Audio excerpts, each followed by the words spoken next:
Hello student, मैं नीता देवी। मेरे channel पर आप सबका स्वागत है। और आज हम 12th क्लास की जो बुक है, दो बुक है हमारी 12th क्लास की, जैसे मैंने पहले वीडियो में बताया था। एक हमारी जो है इंडियन पॉलिटिक्स के बारे में है और एक है इंटरनेशनल पॉलिटिक्स के बारे में। तो जो इंटरनेशनल पॉलिटिक्स वाली जो बुक है उसका फर्स्ट लेसन का हम जो है क्विक रिवीजन करेंगे, जिसके अंतर्गत मैं आपको बोर्ड क्लास के हिसाब से बताऊंगी कि बोर्ड क्लास में कौन से टॉपिक को टच किया जाता है। उन टॉपिक्स के बारे में आपको डिटेल में मैं आज समझाऊंगी। तो वो जो हमारा लेसन है उस लेसन का नाम है शीत युद्ध का दौर, लेसन नंबर 1। और इसमें जो है जो टॉपिक मैंने यहाँ पर लिखे हैं, मोस्टली जो है बोर्ड क्लास में इन सब टॉपिक को जो है टच किया जाता है। इन्हीं टॉपिक्स में से 1 नंबर के, 2 नंबर के, या फिर जो हमारा 4 नंबर का क्वेश्चन आता है या 6 नंबर का भी जो हमारा क्वेश्चन आता है वो इस लेसन में से आता है। तो वो इन्हीं जो टॉपिक है इन्हीं में से जो वो क्वेश्चन लगभग हमारे आते हैं। तो सबसे पहली बात हमारा क्या है, हम इस लेसन का जो नाम है शीत युद्ध का दौर, इसके बारे में हम देखेंगे कि शीत युद्ध क्या है। शीत युद्ध जो है, जिस समय दूसरा विश्व युद्ध खत्म हुआ, उस दूसरे विश्व युद्ध के समाप्त होने के बाद जो संसार है वो 2 गुटों में बट गया था। 2 विचारधाराओं में हम कह सकते हैं बट गया था। एक विचारधारा थी पूंजीवादी विचारधारा और एक विचारधारा थी साम्यवादी विचारधारा। जो पूंजीवादी विचारधारा थी उसको मानने वाले जो मुख्य जो देश था वो था अमेरिका, और साम्यवादी विचारधारा जिसको उसको मानने वाला जो मुख्य देश था वो था सोवियत संघ। तो सोवियत संघ, जितने भी देश उस समय जो देश थे, जितने भी देश साम्यवादी विचारधारा को मानते थे, वो सारे जो है सोवियत संघ के साथ एक गुट में शामिल थे। और जो दूसरे अमेरिका की पूंजीवादी विचारधारा को मानने वाले थे वो सारे अमेरिका के साथ शामिल थे। तो इस प्रकार इन 2 देशों के बीच, या ये कह सकते हैं 2 गुटों के बीच, ये कोई बारूद का, कोई गोली का युद्ध नहीं था। जैसा कि नाम से पता, कोल्ड वार, ठंडा युद्ध। ये केवल क्या था, विचारों का युद्ध था। विचारों की आपस में इनका विरोध था। कूटनीति एक दूसरे के बारे में बनाते थे, आरोप प्रत्यारोप करते थे, एक ने कुछ बोला दूसरे ने कुछ बोला, उसके विरोध में। इस तरीके का युद्ध था, यानी कि बिना अस्त्रों शस्त्रों के लड़ा जाने वाला ये युद्ध था, जिसको क्या था, शीत युद्ध। सबसे मेन बात, शीत युद्ध क्या है। शीत युद्ध क्या है, ऐसा युद्ध जो बिना अस्त्रों शस्त्रों के लड़ा गया, यानी कि जो क्या था, विचारों की आरोप प्रतिरोप लगाने की, कूटनीति की बातों का युद्ध था। और इसमें जो है किस किस के बीच में था, 2 बातें बताई मैंने, अमेरिका और सोवियत संघ। अमेरिका जो है पूंजीवादी विचारधारा के जो देश थे उनका नेता था, और जो साम्यवादी विचारधारा थी, दूसरी विचारधारा, उसका था सोवियत संघ। यानी कि अमेरिका और सोवियत संघ के बीच में ये सारा क्या था, शीत युद्ध था। जो इतने भी 9 स्वतंत्र देश थे, कुछ अमेरिका चाहता था वो हमारे साथ शामिल हो, सोवियत संघ चाहता था हमारे साथ शामिल हो। तो इस प्रकार जो वो क्या करते रहते थे, अपनी संख्या में वृद्धि करते रहते थे। जो उनकी सदस्य संख्या थी उसमें वृद्धि करते रहते थे। और उसके बाद नेक्स्ट तीसरा टॉपिक हमारा इसमें आता है, शीत युद्ध के दायरों से आप क्या समझते हैं। अब शीत युद्ध के दायरे क्या हैं। शीत युद्ध के दायरे यानी कि वो क्षेत्र जहां पर शीत युद्ध जो अपनी चरम सीमा पर पहुंच जाता था। जिस क्षेत्र से, या कह सकते हैं हम कि कौन से ऐसे क्षेत्र हैं विश्व के जिनमें शीत युद्ध का विस्तार होता था, यानी कि वो शीत युद्ध अपनी चरम सीमा पर पहुंच जाता था। या कह सकते हैं जैसे क्यूबा मिसाइल संकट 1962 में, जो क्यूबा मिसाइल संकट था वो क्या था, शीत युद्ध की चरम सीमा थी। तो शीत युद्ध के दायरे ऐसे क्षेत्र जिन क्षेत्रों में क्या था, उसका विस्तार होता था, जिन क्षेत्रों में जाकर उस शीत युद्ध का क्या होता था, विस्तार होता था। और उसमें मुख्य अगर हम माने तो शीत युद्ध की चरम सीमा का ये टॉपिक पूछा जाता है, शीत युद्ध की चरम सीमा क्या थी। तो शीत युद्ध की चरम सीमा जो थी वो था क्यूबा मिसाइल संकट। अब एक क्यूबा मिसाइल संकट क्या था, क्यूबा मिसाइल संकट जो है, क्यूबा अमेरिका के पास जो है क्या है, एक टापू था। क्यूबा अमेरिका के पास एक टापू है, और 1958 में वहां पर जो है क्या किया गया, जो साम्यवादी सरकार थी सोवियत संघ की, उन्होंने क्या किया, वहां पर उन अपना क्या किया, अपने सैनिक अस्त्र शस्त्रों को इकट्ठा करना शुरू कर दिया। और वहां पर उन्होंने अपने सैनिक अस्त्र शस्त्र इकट्ठे किए, जिसकी वजह से क्या हुआ, जो अमेरिका था उस अमेरिका ने ये सोचा कि ये जो सोवियत संघ ने यहाँ पर अस्त्र शस्त्र जो इकट्ठे किए हैं, यहाँ पर अपना जो भंडार बनाया है, जो सैनिक अड्डे यहाँ पर उन्होंने बनाए हैं, वो जो है किसके लिए बनाए हैं, उन्होंने सोचा कि ये हमारे लिए बनाए हैं। इसलिए जो अमेरिका है उसको ये लगा कि ये हमारी सुरक्षा के लिए क्या है, एक बहुत बड़ा खतरा है। और इसी बात के लिए इस घटना में जो है 22 अक्टूबर 1962 को अमेरिकन राष्ट्रपति कैनेडी ने क्या किया, क्यूबा में जो सैनिक संगठन बनाया गया था इसकी स्थापना के लिए क्या करें, उसकी आलोचना की और वहां पर क्यूबा में नाकेबंदी कर दी, और क्यूबा में नाकेबंदी कर दी गई। और इसके साथ साथ जो है उन्होंने क्या किया, सोवियत संघ जो है उनके पास दो विकल्प भेजे, या तो वो क्यूबा से अपने सैनिक अड्डे हटा दे या युद्ध के लिए तैयार हो जाएं। अमेरिकी राष्ट्रपति कैनेडी ने दो विकल्प जो है सोवियत संघ को दिए, या तो वहां से अपने जो उन्होंने अपने प्रक्षेपास्त्र वहां पर रखे हैं या मिसाइल से अपनी वहां पर रखे हैं उनको वहां से हटाएं, या फिर युद्ध के लिए तैयार रहें। और उस समय जो है सोवियत संघ का जो प्रधानमंत्री थे क्रुश्चोव, उन्होंने बड़ी सूझबूझ के साथ अपनी अच्छी नीति के साथ ही हम कह सकते हैं, उन्होंने क्या किया, युद्ध से बचने का रास्ता निकाला और उन्होंने वहां से अपने सैनिक अड्डे हटा लिए। और ये हम कह सकते हैं इस तरीके से जो युद्ध था वो होने की संभावना वो टल गई। यानी कि इसको क्या कहा गया है, शीत युद्ध की थर्ड पोर्शन में हम इसको ले सकते हैं दायरे में, शीत युद्ध की चरम सीमा। शीत युद्ध की चरम सीमा क्या है, क्यूबा मिसाइल संकट कब हुआ, 1962 में। 1 नंबर में भी क्वेश्चन आता है क्यूबा मिसाइल संकट कब हुआ।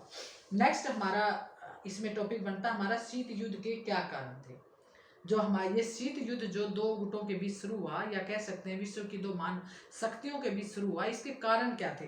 तो इसके जो कारण थे उसके पॉइंट्स हमने बनाए हैं। पॉइंट्स में जो है ये पॉइंट लिखे हैं। सबसे पहला है वैचारिक मतभेद, यानी कि ये शीत युद्ध शुरू क्यों हुआ, ये इसलिए शुरू हुआ क्योंकि दोनों जो महाशक्तियां थी, दोनों जो देश थे, उनके विचारों में आपस में मतभेद था। एक देश जो है वो साम्यवादी विचारधारा का समर्थक था और साम्यवादी विचारधारा को मानता था, लेकिन दूसरी तरफ अमेरिका जो है वो पूंजीवादी विचारधारा को मानता था, और इसीलिए जो वो अपनी पूंजीवादी विचारधारा के समर्थन में बात करता था और वो अपनी साम्यवादी विचारधारा के बारे में बात करता था। इस तरीके से दोनों का आपस में अलग अलग विचारधारा के साथ उनका लगाव होने की वजह से उन दोनों में आपस में वैचारिक मतभेद चलता था, और उस वैचारिक मतभेद की वजह से ही वो एक दूसरे के ऊपर आरोप प्रत्यारोप करते थे, एक दूसरे के खिलाफ कुछ नीतियां बनाते थे। नेक्स्ट दूसरा पॉइंट अगर हम देखें तो अमेरिका की विस्तारवादी नीति। जो अमेरिका था, जिसको हम कह सकते हैं पूंजीवादी संगठन का नेता, वो अमेरिका जो है उसने अपनी क्या बनाई थी, विस्तारवादी नीति बनाई थी। यानी कि वो क्या करता था, जो पूंजीवादी विचारधारा है उसके लिए बार बार लोगों को बोलता था, उसके पूंजीवादी विचारधारा को बढ़ाने के लिए क्या करता था, जो भी छोटे छोटे नव स्वतंत्र देश जो निवेशवाद के शिकार थे, धीरे धीरे जो देश स्वतंत्र हो रहे थे, उन सब देशों की क्या करता था, आर्थिक रूप से सहायता करता था, उनको अलग अलग तरह तरह के प्रलोभन देता था, ताकि वो जो है हमारे अंदर शामिल हो जाए, उनकी जो संख्या में क्या हो जाए, वृद्धि हो जाए। ये उसका कारण रहा। तीसरा पॉइंट जो है सोवियत संघ की विस्तारवादी नीति। जैसे अमेरिका की विस्तारवादी नीति है, उसी प्रकार से सोवियत संघ भी जो है अपनी साम्यवादी विचारधारा को बढ़ाने के लिए, उसकी सदस्य संख्या को बढ़ाने के लिए साम्यवादी विचारधारा के बारे में जो है जो नव स्वतंत्र देश थे उनको बताते थे, उनको साम्यवादी विचारधारा में जोड़ना चाहते थे, पूंजीवादी विचारधारा की आलोचना करते थे, और नव स्वतंत्र देशों को क्या करते थे, वो भी तरह तरह की हेल्प करते थे और उनका प्रलोभन देते थे। फोर्थ पॉइंट है परमाणु बम का रहस्य। ये परमाणु बम का रहस्य जो है, अमेरिका ने जब जापान के 2 नगरों पर हिरोशिमा और नागासाकी पर बम गिराया, तो उससे पहले अमेरिका ने ग्रेट ब्रिटेन के तो अपने परमाणु शस्त्रों के बारे में जो है बताया था कि मेरे पास ही हैं, लेकिन उन्होंने सोवियत संघ से जो अपने इस रहस्य को छुपा के रखा हुआ था कि हमारे पास इस तरह के परमाणु शस्त्र भी हैं जो पूरे के पूरे देश को इस तरीके से खत्म कर सकते हैं। तो इस बात को लेकर भी, इस रहस्य को जब अमेरिका ने छुपाया, तो इस रहस्य को लेकर भी अमेरिका और सोवियत संघ के बीच में आपस में विचारों का युद्ध, जिसको शीत युद्ध कहा जाता, वो शुरू हो गया था। ठीक है, उसके बाद क्या क्या मैंने बताया, शीत युद्ध क्या है, वो किस किस के बीच में था, क्या उसके दायरे हैं और क्या उसके कारण हैं। शीत युद्ध के कारण, ये मोस्ट इंपोर्टेंट क्वेश्चन है, इसमें इसके जो है 4 पॉइंट मैंने बताए हैं। मोस्टली इसको 4 नंबर में पूछा जाता, तो 4 पॉइंट इसके हैं, आपने ये 4 पॉइंट इसके करने हैं।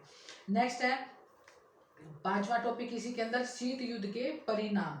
ये कारण थे और ये इसके बाद परिणाम, कि जो ये शीत युद्ध जो 2 गुटों के बीच विश्व में चल रहा था, वो सारे देश जो है इससे प्रभावित थे, इसका क्या परिणाम रहा।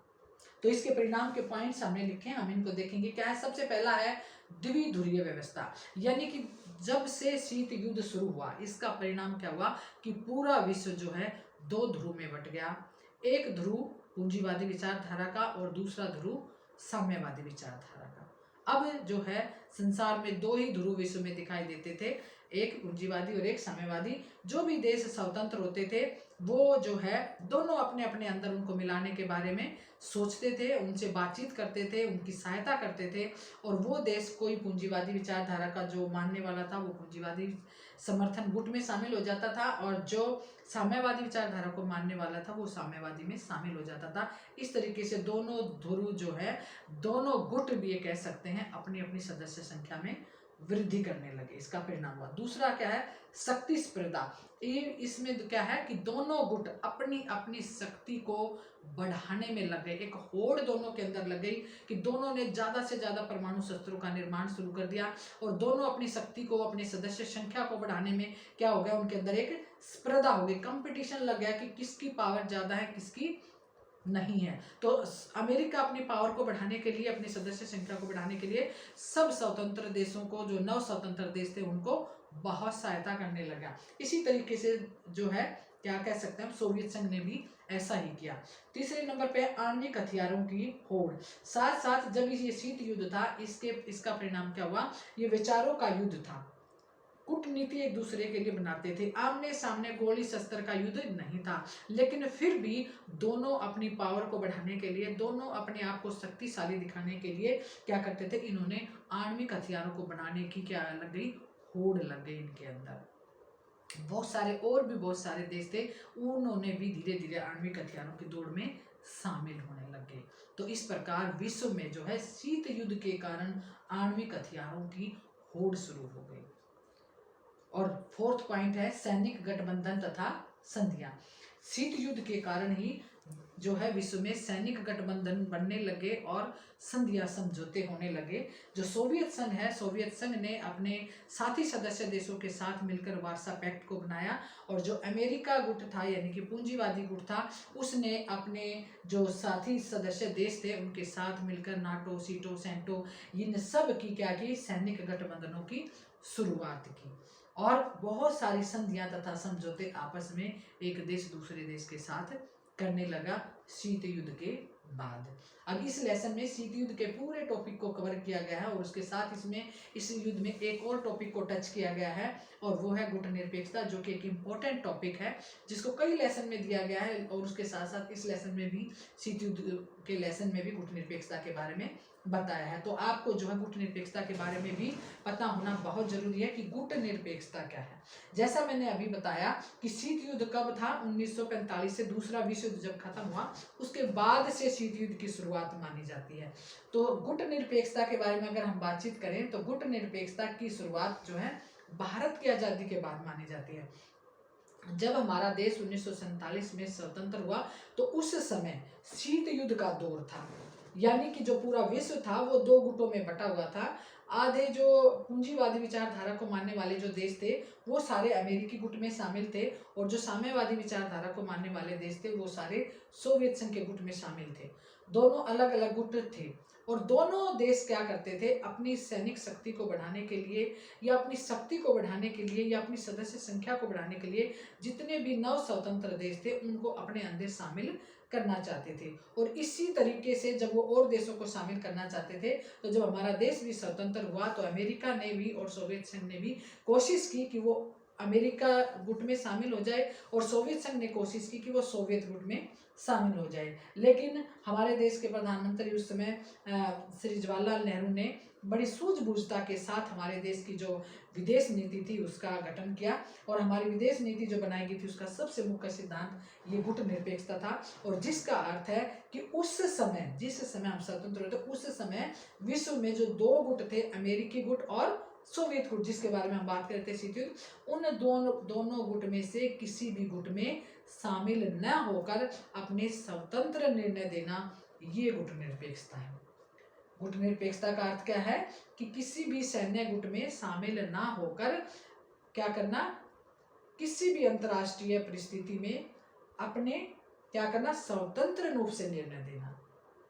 वो किसी भी गुट में शामिल नहीं हुए और उन्होंने अपनी गुट निरपेक्षता की नीति को अपनाया, क्योंकि गुट निरपेक्षता को अपनाकर ही जो है भारत अपने आप को जो है क्या कर सकता था, विश्व में अपने आप को दिखा सकता था। अगर किसी के साथ अगर उसको गठबंधन में शामिल होता तो वो अपने अस्तित्व को फिर खो सकता था, क्योंकि उससे पहले भी भारत जो है इस उपनिवेशवाद का शिकार रहा और उस उपनिवेशवाद में भारत ने इस बात का सबक लिया था कि भारत कभी किसी के साथ कोई भी इस तरीके से किसी गठबंधन में शामिल नहीं होगा। तो ये जो है भारत की गुट निरपेक्षता की नीति थी कि किसी भी गुट में शामिल नहीं होना। तो इसमें मैंने क्वेश्चन जैसे आपको बताया, आपने एक एक नंबर के क्वेश्चन करने, शीत युद्ध क्या है, किस किस के बीच में हुआ, कब इसकी शुरुआत मानी जाती है, कौन कौन से दो गुट थे, है ना, शीत युद्ध की चरम सीमा क्या थी, शीत युद्ध का मुख्य कारण क्या था, शीत युद्ध का परिणाम क्या रहा, गुट निरपेक्षता क्या है, कब शुरुआत हुई, कितने इसके सम्मेलन हो चुके, गुट निरपेक्षता के और गुट निरपेक्ष जो है देशों की संख्या कितनी है। ठीक है, तो ये सारे टॉपिक के एक एक नंबर के, दो दो नंबर के क्वेश्चन आपके बनेंगे और ये जो है पूरा चैप्टर मैंने आपको इसको कवर करवाया और आपने इसी तरीके से बोर्ड एग्जाम की तैयारी इस चैप्टर की करनी है। आप मेरे चैनल को सब्सक्राइब करें, लाइक करें और इस चैप्टर में अगर कोई भी आपको दिक्कत है, कोई भी टॉपिक ऐसा है जो आपको क्लियर नहीं है, तो आप नीचे कमेंट बॉक्स में दे सकते हैं। इसके अलावा भी आपको 12th की जो बुक है, दोनों बुक्स में कोई भी ऐसा टॉपिक है जिसके बारे में आपने पूछना है, जिसके बारे में आपने सीखना है, तो आप कमेंट बॉक्स में दें। मैं कोशिश करूँगी उसके बारे में भी वीडियो बनाने की।